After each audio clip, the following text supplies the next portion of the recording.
Hi everybody, how's it going? Welcome back to King's Quest, Quest for the Crown, where we have defeated the dragon and got our final treasure. So, I think we probably want to go back to the castle now and see the king. I imagine something might happen. I'm like really paranoid that the dwarf is going to come and steal one of the treasures, or one's going to turn out to be fake, and, you know, there's going to be more to it. It might not be, it might just be the end, who knows, but... yeah, so I think this is the cave that had the boulder in the way, isn't it? And I think the dragons moved it so we can get through. One thing I would like to do, though, before we head back to the castle, in case that is the end of the game, is I kind of want to go to one of the screens where we had enemies, because I just want to see if this theory I've got about the magic shield working on all of the bad enemies, obviously not the dragon, but on like the other ones is true. So I kind of want to do that. So I think if we go this way, is there an enemy this way? Is this the one with the witch? I think it might be. I kind of want to find like the screen that had the ogre or the wolf. That would be ideal if we could find one of those. And of course I didn't mark it on my map, did I? So might not be worth marking it on the map anyway if we're near the end of the game. But yeah, I just want to test to see if it does protect you, because no one left a comment on the last one when I raised the point saying that that was the case. So I'd like to know, because at some point we'll probably do the VGA remake of this game. So it would be nice to know if going for the magic shield first before anything else is the best way to go about it. What's the deal here? Alright, so there's no enemies here. I don't actually... problem is I can't remember which screen the enemies spawn in on now. Alright, well let's just head down this way. I mean, it might be a case of we don't run into anything. This is back near the castle, isn't it? I don't really want to go here. I think if we go down from here, though, I think it might be the ogre screen. Possibly. Or the wolf. I don't care which enemy it is. I just want to test it out, really. Yeah, this is the ogre screen, right? Yeah, okay, there's an ogre nearby. He'll crush you in his strong arms if he catches you. With the magic shield, no harm will come to you. Yeah, so it is. It's a case of... Right, he just runs away. So yeah, it protects you from the majority of the enemies anyway. I don't think it would protect us if we fell into the moat with the alligators or crocodiles, whatever they are. But I mean, we could try it. I think you just drown if you fall in there, right? Like, there's no way of swimming. And should we do it for science? Should we do it for... John, let's do it for science. We're probably going to drown and add an extra death to the counter, but, you know, who cares? It's not a, you know, minimum deaths run or anything like that. Okay, so back to castle. I've got a feeling we just drown if we fall into this water rather than getting eaten, but let's see. Let's see if the shield does protect us. I'm going to say it probably doesn't. Misfortune strikes you, fall into the moat. Your struggles and cries have attracted hungry alligators. They do not want to let you go. Okay, so it doesn't protect you from the alligators then. That's good to know. So you can still die from the alligators. Fine. We'll take the death for science.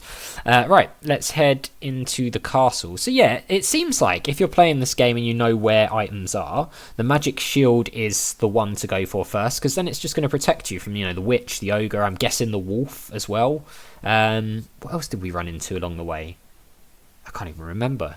Will it protect from the dwarf stealing? I'm guessing probably not, but you never know. Okay, the huge doors swing open slowly, so we can go back in. Now, is this the point where something's going to happen? Like we're going to get attacked, or somebody's going to steal one of the items, or it's all going to have been a big trick, and the king's like, ho ho! You went and got these things for me, and now I'm going to betray you and chop off your head, or, you know, something like that. I just don't trust it. Being a Sierra game, I don't trust how smoothly this seems to be going. So what do we do now then? Let's hit a save. And then we'll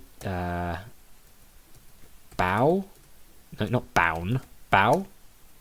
Okay, we got school. Off comes the hat. When you bow to King Edward, his pleased smile warms you. You move aside as the king steps from his throne. Oh, okay, we're not in control now. This is doing it itself. As you approach the throne, the king himself rises to commend you for a job well done, and then runs you through with his sword. Or puts a curse on you. Oh! Oh! The king proclaims in pain. Ah, of course. Now we have to get medicine for the king or something, right? What the hell is he doing? From the seemingly lifeless king, you hear these words. Well done, Sir Graham. You have been a good friend and faithful servant. Your reward is well deserved. My kingdom is now yours. Oh. With those words, King Edward the Benevolent dies. Brilliant. The experiences of your quest will be invaluable to you as you begin your reign as King of Daventry. No way. Oh. Thank you for playing King's Quest from Ken and Roberta Williams. Oh man. We did it. We beat King's Quest. Let's let the music play. I like the music. I won't listen to it. And then we'll sum up.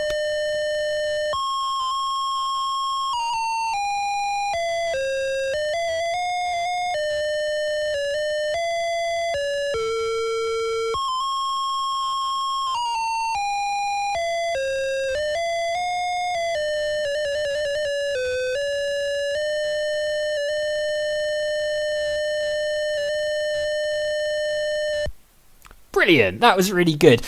King's Quest, over. We did it. I am really, I've got to say, very, very pleased with myself for doing, I think, a pretty good job on a Sierra game for the first time ever. Normally I have to, like, crawl my way through these games, like brute forcing things and dying over and over again. I feel like we did a pretty good job with this one, honestly. There was, of course, a fair amount of luck from what you guys were saying, and also the fact that you can solve most of the treasure, the 3 treasure puzzles, multiple ways means that we probably weren't punished as much as we would have been if there was just one solution.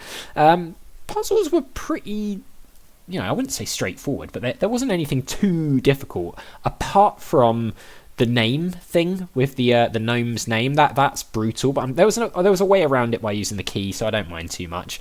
I really enjoyed this. I think it's a very, very solid game. I was expecting it to be, I don't know, just quite clunky and awkward, given it's like the first King's Quest game and it was such a long time ago.